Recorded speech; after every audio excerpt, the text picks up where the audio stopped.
네, 오늘 시장 이야기 함께 하실 분입니다. SK인베스트의 송가람 대표님과 함께합니다. 어서 오세요. 네, 안녕하십니까. 네, 반갑습니다. 오늘 정말 오늘 시장 우리 국내 증시 분위기가 참 좋았는데 한 30분 전에 발표된 매크로 지표들이 좀 좋지 않게 나왔습니다. 금리 인하 기대감이 좀 멀어지는 거 아닌가 싶은데 오늘 시장 어떻게 보셨는지 또 다음 주는 어떤 투자 전략 갖고 가면 좋을지 점검 부탁드릴게요. 네, 오늘 시장 같은 경우에는 대형주 위주 꾸준히 좋은 흐름이 나왔습니다. 특히 반도체주들이 주춤하는 모습이 나왔었지만 이번 주에 다시 한번 상승하는 흐름이 나오면서 좋은 흐름이 나왔는데요. 코스피 시장 같은 경우에 이 거래소는 대형주 위주, 삼성전자 그리고 하이닉스까지 반도체 위주로 강한 상승 흐름이 나오면서 견조하게 오전장 상승 흐름을 이어가다가 살짝 눌리는 흐름이 나왔지만 다시 어느 정도 회복하는 모습이 나왔습니다.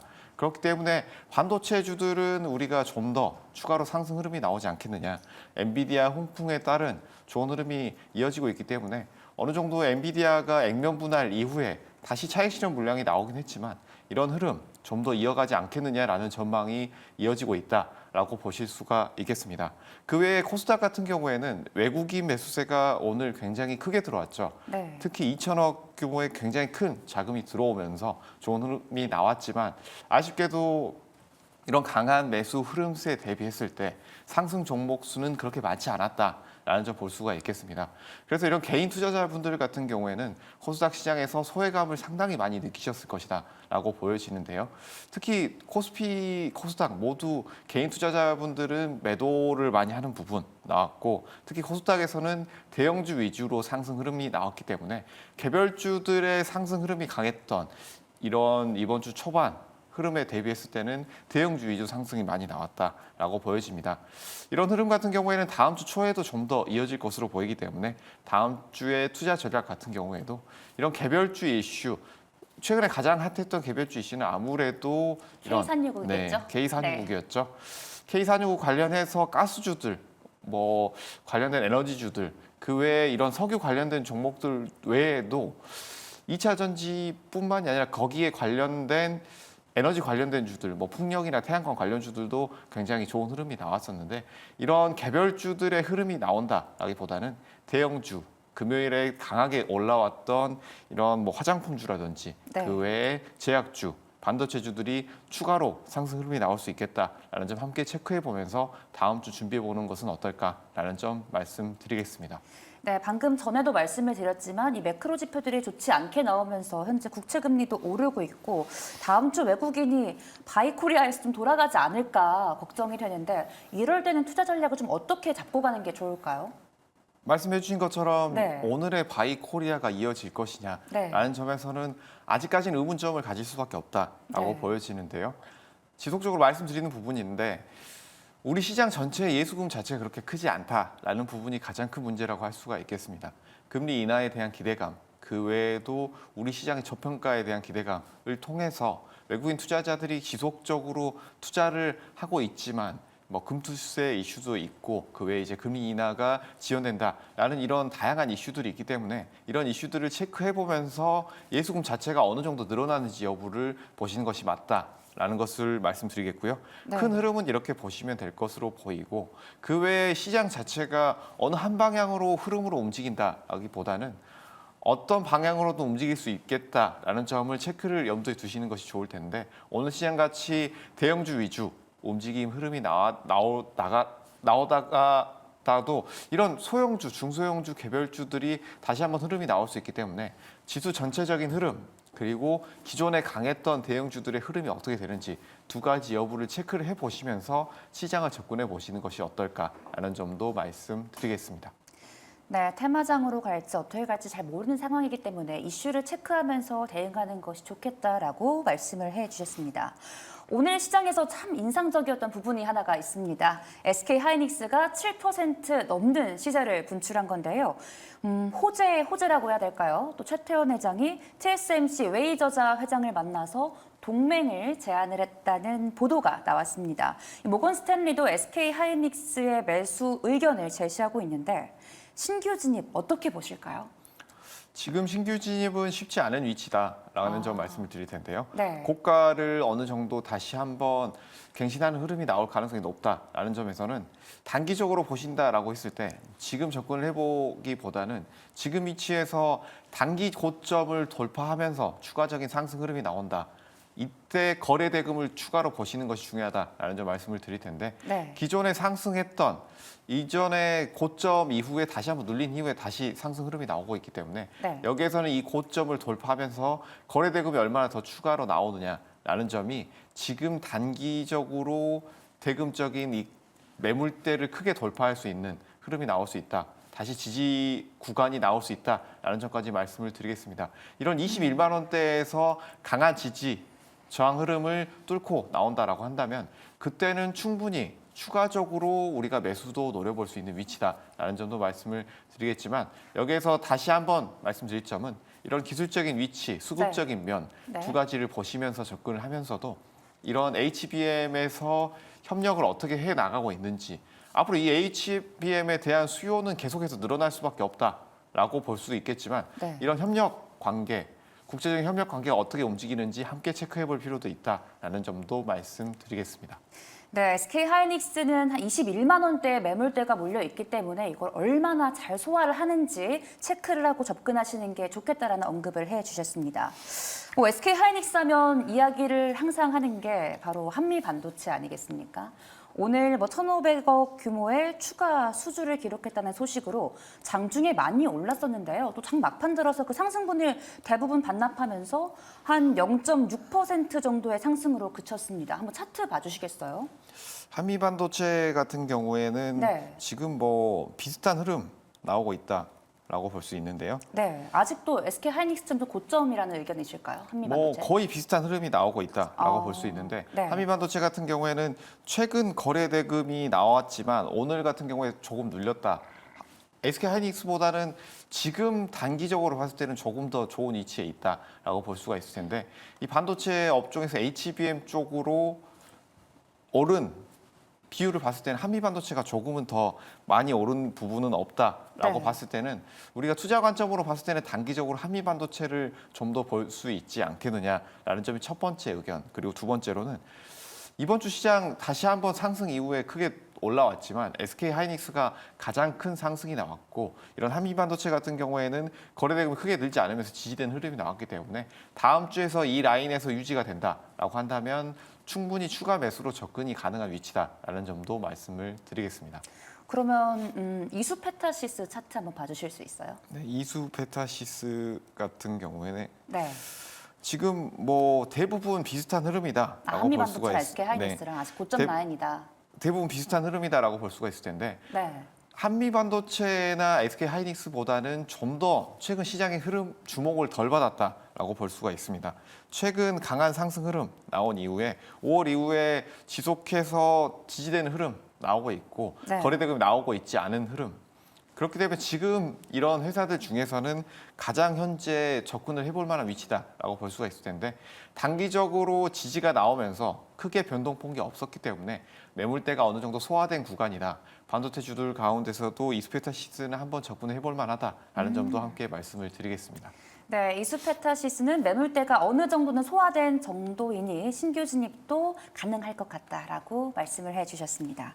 혹시요 SK 하이닉스형 HBM 밸류 체인들 중에서 좀 눈여겨보고 계시는 종목이 있을까요?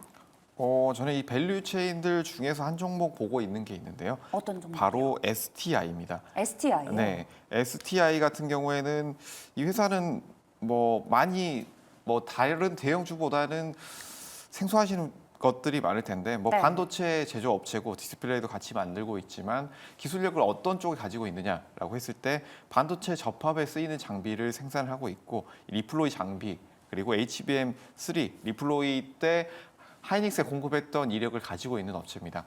이런 하이닉스에 공급했던 업체들 중에서 기술력이 있는 업체 그리고 지금 크게 부각받지 않고 주가가 많이 올라오지 않았다라는 점에서 지금 가격대 충분히 매수가 가능하다라는 점 말씀을 드리겠고요.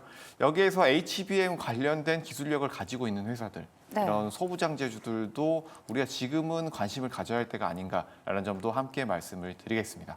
네, STI 신규 진입 가능하다라고 제안을 해주셨습니다. 그럼 마지막으로요. 오늘 바이오주 좀 견조한 수급이 들어오지 않았습니까? 알테오젠도 시총 2위에 올라섰고요.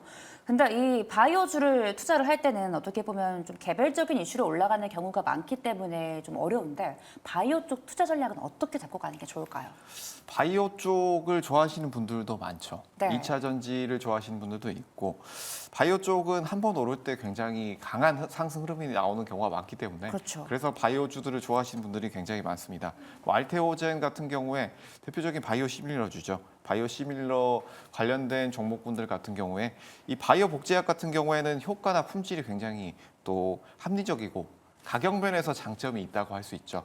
그래서 어느 정도 판매 수량이 늘어난다고 했을 때 굉장히 수익성으로 크게 연결될 수 있는 부분 그리고 뭐 국내 기존에 굉장히 유명했던 바이오시밀러 같은 경우에 셀트리온이나 네. 삼성바이오 이런 회사들이 주목을 받았죠. 그래서 뭐 바이오시밀러 경쟁은 24년도에도 계속해서 늘어나고 있다라는 점을 본다면 바이오시밀러 관련해서 이런 페이턴트를 가지고 오거나 아니면 개발하고 있는 업체들, 바이오주들 우리가 꾸준히 눈여겨볼 필요가 있다라는 점 말씀을 드리겠고요. 네. 이 바이오주들 같은 경우에는 기존에 우리가 주목했던 점은 임상, 1상, 2상, 3상 기존의 임상이 어느 정도 단계에서 잘 진행이 됐느냐라는 점 그리고 이 임상 단계에서 해외 수출이나 이런 기술 판매가 어떻게 이루어졌느냐라는 점을 우리가 주목을 했다라고 한다면 이 점은 물론 이런 블록버스터 약품 같은 경우에는 큰 매출 증가 노려볼 수 있겠지만 최근에 이런 바이오시밀러주들의 좋은 흐름을 봤을 때 바이오시밀러주들 중에서도 이런 이슈가 있는 회사들은 꾸준히 주목을 해보면서 가져가 보는 것도 좋겠다라는 점도 함께 말씀을 드리겠습니다. 네, 바이오 시밀러 중에서도 좀 숫자가 잘 찍히고 이슈가 많은 종목들 위주로 선택하시면 좋을 것 같습니다. 시장 이야기는 여기까지 해보고요. 이어서 송가람 대표님이 가져오신 수익률을 높여줄 섹터 최민지 아나운서가 소개합니다. 네, 안녕하세요. 수익을 높여요. 시크릿 섹터 브리핑의 최민지입니다. 자, 오늘은 송가람 매니저의 섹터 전기차 함께 살펴볼 텐데요. 관련 내용들 하나씩 체크해 보겠습니다. 자, 오늘 가장 먼저 살펴봐야 할 내용은요. 바로 유럽연합이 중국산 전기차에 관세를 부과한다는 소식인데요. 자, 이유가 현지 시각으로 다음 달 4일부터 중국산 전기차에 고율의 관세를 부과한다는 소식입니다. 이 세율은 비공개로 다음 주에 기업들에게 통보가 될 예정인데요. 다만 시장에서는 현재 EU가 수입차에 매기고 있는 관세 10%를 훨씬 웃돌 것으로 내다보고 있고요. 그 전망치가 15%에서 30%까지도 나오고 있는 상황입니다. 이에 오늘 우리 전기차 관련주들 일제히 상승했는데요. 특히 에코프로 머티가 상한가를 기록했다는 점 체크해 주시고요. 그럼 이어서 다음 이슈도 살펴보겠습니다. 자, 두 번째로 살펴볼 이슈는요. 바로 전날 뉴욕 증시에서 주요 전기차 관련주들 좋은 흐름 보였다는 소식인데요. 특히 그 가운데 테슬라의 모멘텀이 눈에 띄는 모습이었습니다. 자, 현재 중국의 자율주행차의 도로 실험 주행을 승인한 상태인데요. 테슬라 역시 이 주행 면허를 취득할 것이라는 기대감이 반영되고 있고요. 이에 전장에서 테슬라 주가 좋은 흐름 보였다는 점 확인해 주시면 되겠습니다. 자, 그럼 이어서 마지막 내용 체크해 볼까요? 자, 마지막 이슈는 바로 미국의 전기차 신차 출시에 대한 기대감입니다. 자, 하반기에 GM과 스텔란티스 등에서 전기차 신차가 출시될 예정인데요. 이에 따라서 셀과 소재 주문량 증가가 예상이 되고 있고요. 또 양극재 수출도 이달 들어서 반등할 가능성이 높다는 분석입니다. 또 2주 뒤에 진행될 유럽 인터배터리 행사에서 차세대 배터리 기술이 발표된다면 이 소재 기업들에 대한 모멘텀은 더 강화될 것으로 보이는데요. 자, 과연 성장이 둔화되어 있는 배터리 업계 전망 어떻게 보면 좋을까요? 이어서 전문가와 함께 자세한 인사이트 확인해 보시죠. 네, 대표님이 가져오신 섹터는 바로 전기차였습니다. 근데 전기차 하면요, 대표님, 부진이 지속됐던 2차 전지가 뭐 이번 달에 반등을 하긴 했습니다만 그동안 눌렸던 이유 중 하나가 바로 이 전기차 수요 부진이라는 생각이 들거든요. 반등이 나올 것이라고 확신하시는 건가요? 뭐 단기적으로는 반등이 충분히 나올 것이다. 그리고 네. 지금의 밸류에이션 자체가 그렇게 높지 않은 상황이다라는 측면을 봤을 때 꾸준히 상승 흐름이 나올 것이다라고 예상은 하고 있는데요. 여기서 한 가지 주의할 점은 이전만큼의 드라마틱한 상승은 우리가 크게 기대하기는 쉽지 않은 상황이다라는 점 말씀을 드릴 텐데 네. 이 이유 같은 경우에는 아무래도 기존과 같은 많은 판매량 그리고 판매 단가가 높은 단가 이 두 가지가 어느 정도 선행되지 않는다라고 했을 때는 다시 한번 이전의 주가까지 회복은 우리가 쉽지 않지 않겠느냐라는 점 말씀을 드리겠고요. 하지만 여기에서 또 한 가지 기대해 볼 만한 점은 뭐 인터배터리 같은 최근 이슈 앞으로 뭐 여기에서 차세대 배터리가 나온다라고 했을 때는 기존의 배터리 외에도 다른 이런 소재주들이 반등 움직임이 나올 수 있다라는 점. 그리고 또 한 가지는 여기에서 차세대 제품 외에도 자율주행 쪽에 꾸준히 우리가 기대감을 가지고 있죠. 아직까지는 뭐 2세대, 3세대 이쪽에 자율주행이 어느 정도 되어 있다라고 하지만 앞으로 4세대, 5세대까지의 자율주행에 대한 기대감 함께 남아있기 때문에 이 부분까지도 함께 체크를 해보시면 좋을 것 같다라는 점도 말씀드리겠습니다. 네, 드라마틱한 상승은 좀 불가능할 것 같다라고 말씀을 해주셨는데 그 말이 반대로는요. 개별 종목을 좀 집중해서 봐야 한다라는 말처럼 들리거든요.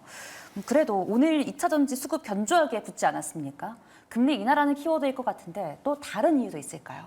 뭐 다른 이유도 분명히 존재합니다. 이런 방금 전에 말씀해 주셨던 것처럼 네. 인터배터리에 대한 기대감, 뭐 이슈가 네. 있다라는 점, 이 점도 우리가 주목을 해볼 필요가 있었고 그 외에도 미국의 전기차 관련된 종목들이 상당히 견조한 흐름이 나왔습니다. 뭐 중국에서 전기차 관세 부과한다. EU에서 중국 쪽의 관세 부과 소식이 나오면서 미국 전기차 쪽에 반사익이 나오지 않겠느냐라는 점이 나왔죠. 네. 아무래도 2차 전지 쪽에 많은 판매량이 나오는 쪽은 미국 쪽이기 때문에 여기에서 대형주들이 움직임이 나올 때마다 국내 관련주들도 움직임이 나왔습니다. 그래서 이런 흐름이 조금 더 이어질 것이냐라는 점에서는 인터배터리 이슈가 남아있기 때문에 그때까지는 좋은 추가적인 흐름이 나오지 않겠느냐라는 의견도 함께 드리도록 하겠습니다. 네, 근데 저는 2차 전지 생각하면 조금 걱정이 되는 것 중 하나가 워낙 오랫동안 부진했었기 때문에 좀 개인들의 매물대가 고점에 쌓여있지 않을까라는 부분이 있는데 이 부분은 어떻게 좀 접근을 하는 게 좋을까요? 아무래도 말씀해 주신 것처럼 네. 매물대가 고점에 상당히 많이 형성이 돼 있다라는 점 볼 수가 있겠죠. 하지만 이 매물 지금 상승폭이 그렇게 크지 않다라는 점에서 매물대를 소화하고 꾸준한 상승 흐름이 나오지 않겠느냐라는 점 보고 있는데요. 이 점 같은 경우에는 단기로 강한 수급이 몰리면서 강한 상승이 나온다라고 했을 때는 추가로 빠르게 눌리는 흐름이 나오겠지만 큰 상승폭 없이 꾸준히 상승 우상향 흐름이 나온다라고 했을 때는 크게 눌림 없이 좋은 흐름이 나오지 않겠느냐라고 보고 있고 네. 우리가 여기에서 추가로 두 가지 본다라고 했을 때는 뭐 GM 신차 효과 그리고 인터배터리 이 두 가지 함께 체크를 해보면서 전기차의 판매량 함께 체크를 해본다면 충분히 이런 매출 증가 그리고 판매량 증가 두 가지 이슈를 보면서 2차 전지의 상승 흐름 볼 수 있겠다라는 점 말씀을 드리겠습니다. 저희 시청자분들이 가장 궁금해하는 게 그래서 다음 주에 2차 전지 흐름 어떨 건데라는 부분이잖아요. 금리 인하 기대감은 어떻게 보면 조금 사그라들고 있는 것 같고 현재 미증시를 보면 그래도 괜찮을 것 같다라고 보시는 거죠 다음 주에.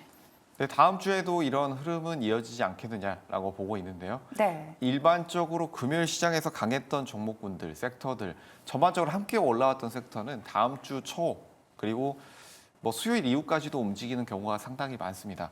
이 점은 이 섹터가 전반적으로 움직임이 나왔을 때, 대형주가 움직였을 때가 주가 될 텐데요. 이런 2차 전지주들의 흐름이 이랬기 때문에 다음 주에도 충분히 좋은 흐름이 나올 것으로 보이고요. 2차 전지주들 같은 경우에는 이전에 많이 올라왔지만 많이 또 눌렸고 그것들을 봤을 때는 전체적인 밸류에이션을 봤을 때 이런 기업 가치 그리고 미래 가치 대비했을 때 지금 가격대는 그렇게 높은 가격대가 아니다라는 점도 말씀을 드리겠습니다. 네, 기업 가치를 보건 뭐 여태까지 많이 눌렸던 그 흐름들을 보건 지금은 저가 메리트가 충분하다라는 말씀을 해주셨습니다. 그럼 토픽은요? 네, 이 타픽 같은 경우에는 대형주들이 오늘 상당히 많이 움직였기 때문에 여기에서 추가적으로 뭐 소재주들을 가지고 왔는데요. 솔루스 첨단 소재를 가지고 왔습니다. 아. 이 회사는 2차 전지 음극 부분에 씌우는 구리막인 전지박을 생산하는 업체이기 때문에 여기에 기술력을 가지고 있고 배터리의 핵심 부품을 생산하고 있는 회사들 중에서 우리가 꾸준히 봐야 된다라고 말씀을 드리겠고 가격대도 지금 뭐 크게 많이 올라오지 않은 가격대라고 말씀을 드리겠습니다. 매수가는 17,400원 제시해 드리도록 하겠고요. 네. 손절가 16,000원, 목표가 26,600원 제시해 드리도록 하겠습니다. 네, 솔루스 첨단 소재 매수가 17,400원에 손절가 16,000원, 목표가는 26,600원 제시해 주셨습니다. 오늘 뭐 6% 넘게 올랐는데 뭐 솔루스 첨단 소재 뭐 주봉 월봉으로 봐도 고점 대비 조정을 좀 확실히 받은 것 같은데요? 근데 장기적으로 봤을 때는 네. 상당히 많이 눌리는 흐름이 나왔다라고 보여지고 그리고 이런 2차 전지주들이 최근 대형주 위주로 굉장히 강한 상승 흐름이 나왔지만 네. 이런 상승 흐름이 추가로 이어진다라고 했을 때는 여기에서 강하게 추가적으로 대형주들이 움직임이 나올 것이다라고 보기보다는 대형주들이 조금 쉬어갈 때 이런 소재주들이 기술력이 있는 소재주들이 좀 더 좋은 흐름이 나올 수 있다라는 점을 보면서 소재주들도 함께 체크를 해보시는 것이 좋겠다라는 점 말씀드리겠습니다. 네, 저희가 시간이 조금 남아서요. 아까 저희 들어오기 전에 화장품 이야기 좀 하지 않았습니까? 네네. 네, 어쨌든 지금 금리 인하라는 분위기는 조금 물 건너간 것 같은데 그러면 또 실적이 잘 찍히는 숫자가 찍히는 화장품도 괜찮을 것 같아요. 어떻게 생각하세요? 화장품주들 같은 경우에 네. 뭐 눌렸잖아요, 말씀드렸던 최근에. 것처럼 네, 상당히 많이 눌렸습니다. 대형주들이 굉장히 좋은 흐름이 나오다가 눌림이 나왔는데 이런 흐름은 단기적인 조정으로 보이고요. 이런 화장품주들의 상승 이유가 전반적으로 매출 증대에 따른 것이기 때문에 이런 매출 증대에 따른 상승 흐름은 좀 더 이어지지 않겠느냐라고 보고 있고 대형주들이 쉬어가는 흐름 이후에 중소형주들이 대형주들의 상승폭 크게 따라오지 않은 매출이 어느 정도 나오고 있는 중소형주들도 있기 때문에 대형주들과 함께 중소형주들 함께 체크를 해보시는 것이 좋겠다라는 점 말씀드리겠고요. 중장기적으로 봤을 때도 화장품주들 매출 증가 추가적으로 이어질 가능성이 굉장히 높다라는 점 말씀을 드리겠고 여기서 우리가 체크해봐야 될 점 중국향 매출이 아직까지는 회복되지 않았다라는 점에서 그 이전만큼의 강한 상승은 나오지 않을 가능성이 높다라는 점을 볼 수가 있겠지만 네, 아무래도 미국이나 일본 쪽의 매출이 꾸준히 증가하고 있다는 점에서 이쪽에서 매출이 늘어나고 있는 회사들, 대형주들 그리고 그 외에도 중소형 메이커들까지 함께 체크해보고 여기서 지지 이후에 크게 상승 흐름이 나오지 않더라도 추가도 매수도 고려를 해볼 수 있는 위치다라는 점도 말씀을 드리겠습니다. 네, 미국향으로 매출 잘 찍히는 화장품주들 좀 장기적으로 보면 좋을 것 같다라고 말씀을 해주셨습니다. 오늘은 대표님과 이야기 여기까지 나누겠습니다. 지금까지 SK인베스트먼트의 송가람 대표님과 함께했습니다. 고맙습니다.